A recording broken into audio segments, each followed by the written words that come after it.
Fala, turminha da segunda série, beleza? Tudo bem? E aí, como é que vocês estão preparados para a P2? Espero que vocês estejam bem, estou com muita saudade de vocês, sempre falo, sempre bom. Pessoal, na aula de hoje nós vamos dar andamento e continuidade ao que nós começamos a ver na aula passada, que é essa escola conhecida como naturalismo, ok? Então, muita coisa que eu falei na aula passada serve para essa, né, em relação ao contexto histórico do momento, características mais aprofundadas, mas hoje nós vamos dar um foco ao Brasil, tá? E é importante relembrar, pessoal, que agora vocês perceberam que nós estamos vendo um momento de muitas produções.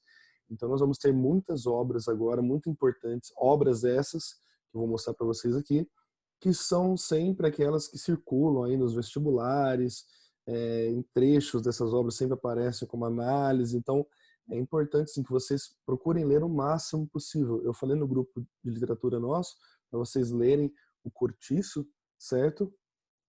Que vai cair aí na prova de vocês, e, se não me engano o Alienista, acho que foi também, né, do Machado de Assis. Pois bem, o Cortiço é apenas uma das obras, tá, dessas grandiosas obras dessa escola, tá bom? Mas vamos então conhecer um pouquinho mais desse naturalismo brasileiro aqui, certo, turma? Vamos embora então. Aqui, deixa eu aumentar a tela para vocês ficar melhor. Peguem um fichário aí, vamos às anotações, tá bom? Aqui é tudo que nós vimos, né? É importante sempre guardar a diferença entre realismo e naturalismo, apesar do naturalismo ser um viés do realismo, né? É importante guardar esse gráficozinho, mas aí a gente falou do naturalismo em Portugal, os principais autores, e agora nós vamos focar no Brasil, que é uma escola muito grandiosa, assim, na literatura brasileira, tá, pessoal? Então, olha só, esse movimento chegou ao Brasil no final do século XIX, como nós sabemos. Os escritores brasileiros abordaram a realidade social brasileira. Professor, como é que era essa realidade brasileira no final do século XIX? Bom, galerinha, a gente tinha ali uma vida iniciada nos cortiços, esses cortiços que se tornariam o que hoje conhecemos como favelas, tá bom? O preconceito ainda muito presente, e isso vai ainda, infelizmente, seguir adiante, mesmo após o abolicionismo, em 1888. A diferença social, assim, gritante, né, das classes sociais, entre outros temas aí que buscam aí um viés, como eu já falei para vocês, no ideal mais socialista, né, no progressista. Esse viés, ele é muito presente no naturalismo, tá? O marco inicial do naturalismo no Brasil é a obra O Mulato, da Luiz Azevedo. Esse que vai ser o principal nome do naturalismo, tá? Cortiço é dele também. Além dele, pessoal, a gente tem que destacar o quê? Quem de autor aí, né? Raul Pompeia, Adolfo Caminha e Inglês de Souza, tá? No final eu vou mostrar algumas obras que são importantes deles, tá? E faço um rápido comentário, tá bom? Bom, as características seguem as mesmas que eu falei na aula passada, tá? Vão prevalecer aqui no Brasil. Então, assim, eu pus aqui uma tabelinha, né? Que eu puxei na internet para vocês, só para vocês terem um modelinho, não esquecerem, mas determinismos, o morfismo, né? Aquela animalização do homem, né? Então, o homem em situação precária, ele se animaliza, tá? Então, tem essa questão aí do zoomorfismo. O positivismo, né, também questão da ciência, o evolucionismo que vem lá de Darwin, objetivismo, pessoalidade, né, questão científica focada na narração dos fatos claros, né, sem indagações subjetivas. Retrato dos marginalizados, então o foco do naturalismo não é a população mais precária, o povo, assim vamos dizer, né, a população mais carente. Então esse é retratado essa vida dessas pessoas, nada de elite, nada de burguesa, que a gente vai falar do povo como era a realidade dessas pessoas, tá bom? Linguagem oral, vida real, então tudo isso vai ser muito bem retratado no naturalismo também, ok? Então, assim, por isso que eu falei na aula passada, é uma das escolas com matemática mais explícita, né? Então a gente vai ter ali sexualização muito presente, sabe? Inclusive as cenas, né?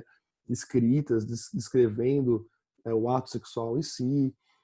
adultério, assassinatos, tudo de uma forma bem explícita, assim, né? Bem impactante, tá? O naturalismo ele tem isso, ele trata com naturalidade esses assuntos que até então eram tabus, assim, em alguns aspectos, né? Inclusive o homossexualismo também vai ser tratado, que é a homossexualidade, tá, pessoal?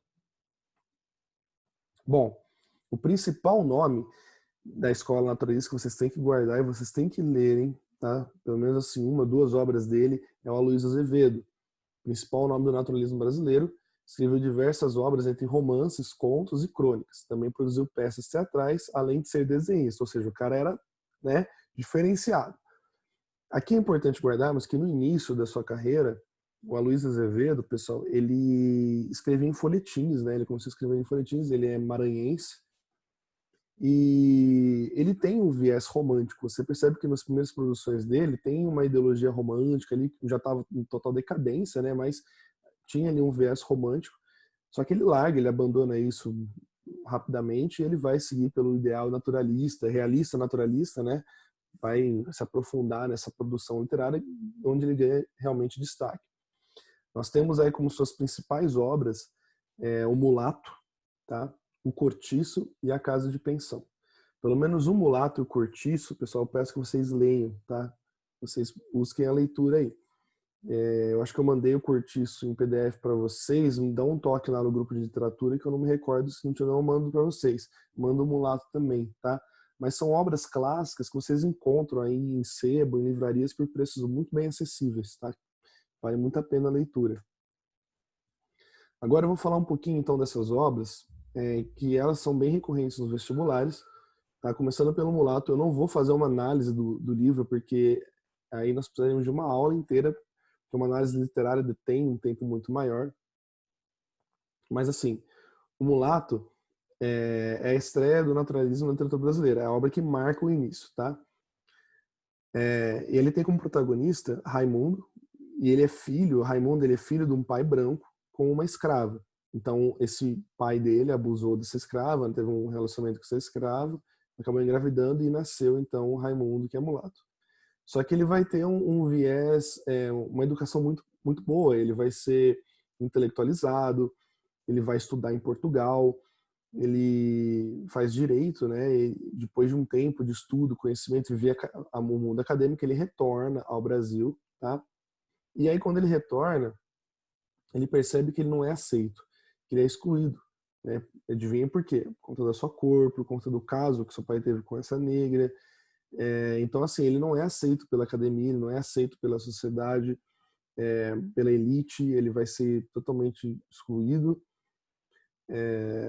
E ele acaba se apaixonando pela sua prima, né? Que é a Ana, ele se apaixona por ela. E quando ele pretende pedir a mão dela, toda a família dele é contra isso, a Igreja Católica também é totalmente contra isso.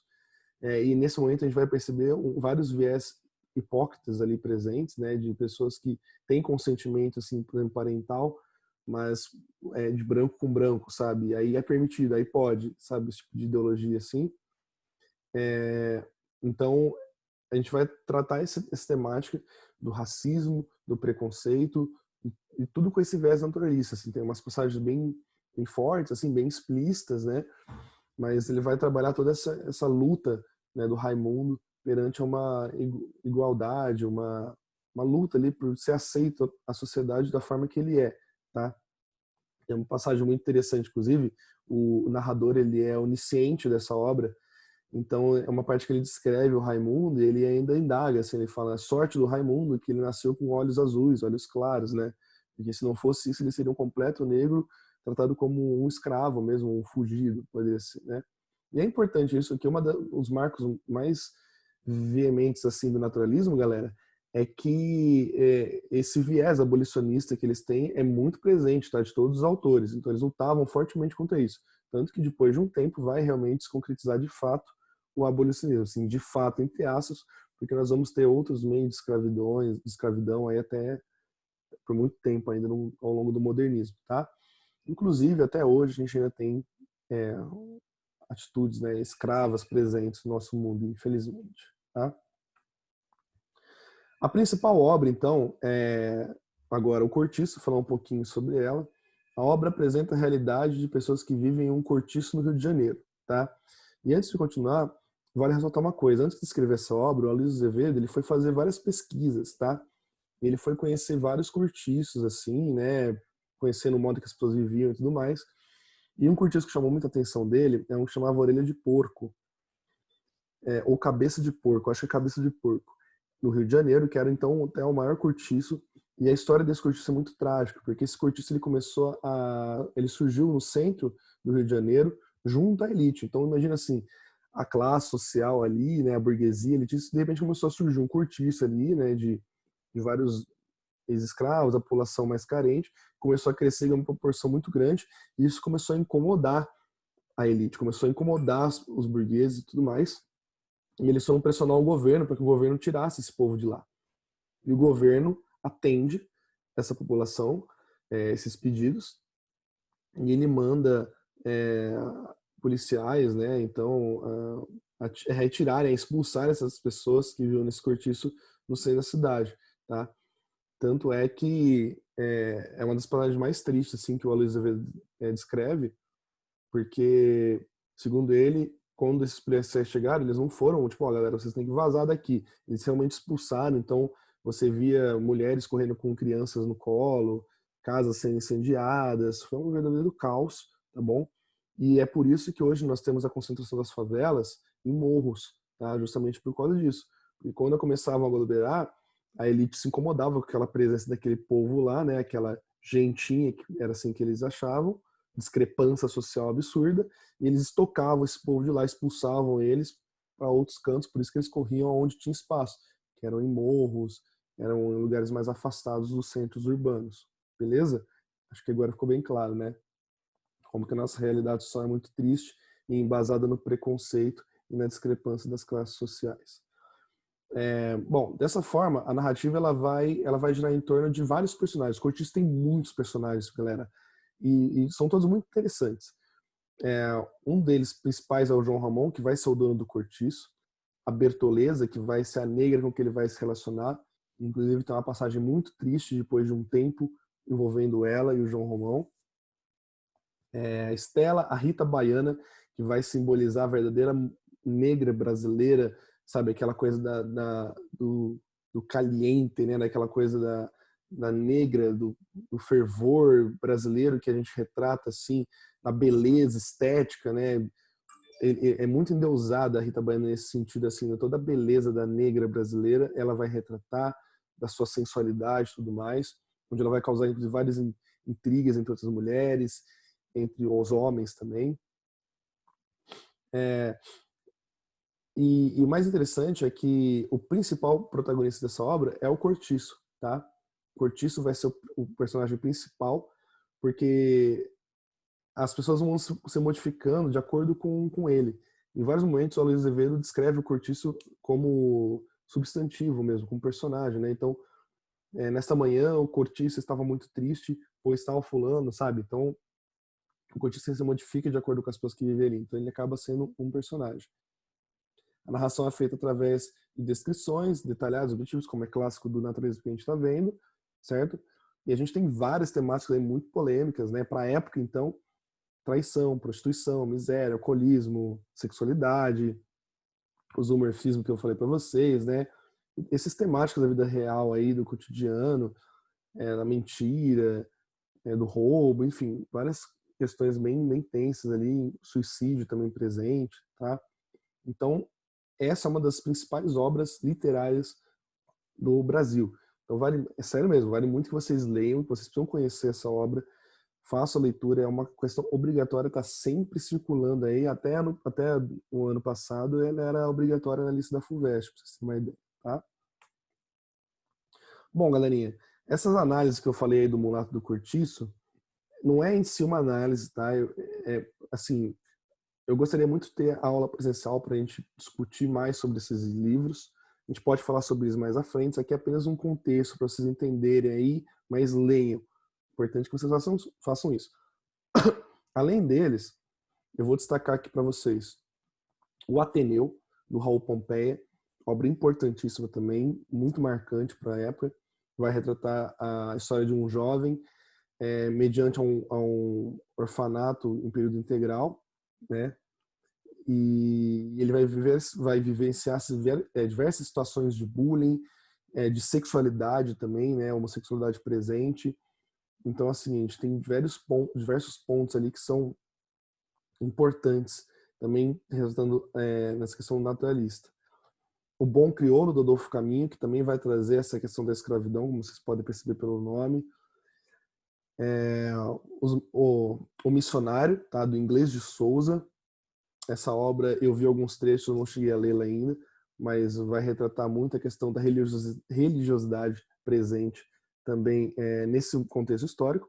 E a Casa de Pensão da Luísa Azevedo, que se assemelha muito com a questão do cortiço, mas tem uma história mais singular, envolvendo uma família específica, tá bom? Vocês percebam como a gente tem uma, assim, vasta cultura literária nesse momento histórico, mas eu volto a afirmar, prefiro que vocês comecem lendo a Luísa Azevedo, que é o principal nome, leiam suas obras, e são muito interessantes, é um choque de realidade, e você imaginar como é que as pessoas viviam nessa época, como que a desigualdade social era uma coisa que já era muito forte, diminuiu, mas ainda é muito presente nos tempos de hoje, tá, pessoal? Então, é totalmente recomendado vocês façam essa leitura, tá bom? E é isso, pessoal. Esse é o naturalismo no Brasil, né? Não tem muito segredo, tanto em Portugal quanto no Brasil a gente tem o mesmo viés de característica, vai modificar os autores e as obras, obviamente, tá bom? Dúvidas, mandem no grupo de literatura. Me questionem se eu mandei para vocês o PDF, mandem para mim que eu mando de novo para vocês, se eu não tiver mandado, tá bom? Ou comentem aqui no vídeo, ou no Connect, que eu respondo vocês, tá bom? Na sexta-feira eu faço mais uma revisão, vou ver se eu falo de mais algum outro autor aí que eu acho importante, e aí a gente encerra, tá bom, turma? Abraço, fique com Deus e até mais.